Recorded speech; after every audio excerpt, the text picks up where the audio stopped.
ज़ोडियो में 800 रुपए का टी शर्ट बहुत ही महंगा लगता है, बट वही 800 रुपए का टी शर्ट ज़ारा या H&M में बहुत ही सस्ता लगता है या नहीं। Welcome to the series sell psychology episode number 13। इसे कहते हैं परसीव्ड वैल्यू इफेक्ट। इससे हमें यह समझ में आता है कि कस्टमर को कोई भी चीज कभी भी सस्ता या महंगा नहीं लगता, बल्कि उस प्रोडक्ट की वैल्यू उसके नजर में क्या है उस पर डिपेंड करता है। ज़ोडियो एक बजट ब्रांड है जहां पे लोग चीप प्रोडक्ट्स एक्सपेक्ट करते हैं, तो वहां पे 800 रुपए का जो बजट का प्रोडक्ट है वो उसे फिर भी थोड़ा सा महंगा लगता है, क्योंकि उसे ये लगता है कि यहाँ पे तो 200-300 रुपए 400 रुपए तक में भी अच्छा प्रोडक्ट मिल जाएगा। वहीं पे ज़ारा या H&M ने अपने आप को एक लग्जरी या फिर प्रीमियम सेगमेंट में पोजीशन किया है, जिसमें उनका इन स्टोर एक्सपीरियंस भी प्रीमियम होता है, सेलिब्रिटी इंटीग्रेशन होते हैं, जिससे कि साइकोलॉजिकली हमारे दिमाग में ये लगता है कि इनके प्रोडक्ट्स 2-3 हजार के होते हैं, तो 800 रुपए में अगर कुछ मिल रहा है तो ये स्टील डील है। जबकि पैसा तो हमने ना ही बढ़ाया ना ही घटाया, वो तो 800 रुपए ही है। बट परसीव वैल्यू इफेक्ट से साइकोलॉजिकली पूरा का पूरा गेम चेंज हो जाता है। तो आप सोच रहे होंगे कि हम एज अ सेल्समैन या फिर बिजनेस ओनर इस ट्रिक को अपने बिजनेस या फिर सेल्स में कैसे इंटीग्रेट करें। आइए जानते हैं। फर्स्ट स्टेप,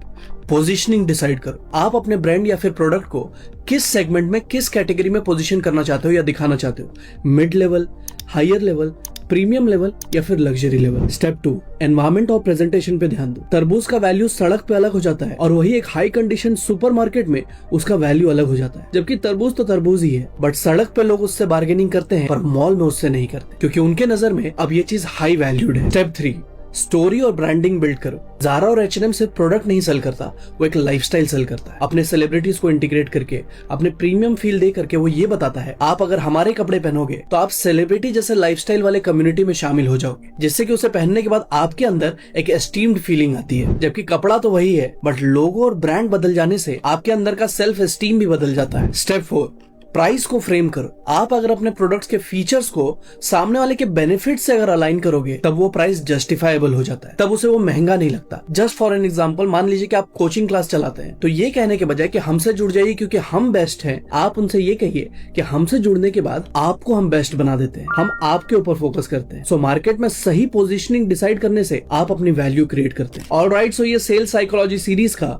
एपिसोड नंबर 13 था। हमने ऐसी और भी एक्साइटिंग सीरीज जैसे कि सेल्स कम्युनिकेशन और ऑब्जेक्शन हैंडलिंग के ऊपर बहुत ही इंटरेस्टिंग टॉपिक्स निकाले हुए हैं, और इसी सीरीज में आगे ऐसे और भी स्ट्रैटेजीज और टेक्निक्स लाइंड अप हैं, जिससे कि मैं आपको सेल्स इंडस्ट्री का मास्टर बना दूंगा।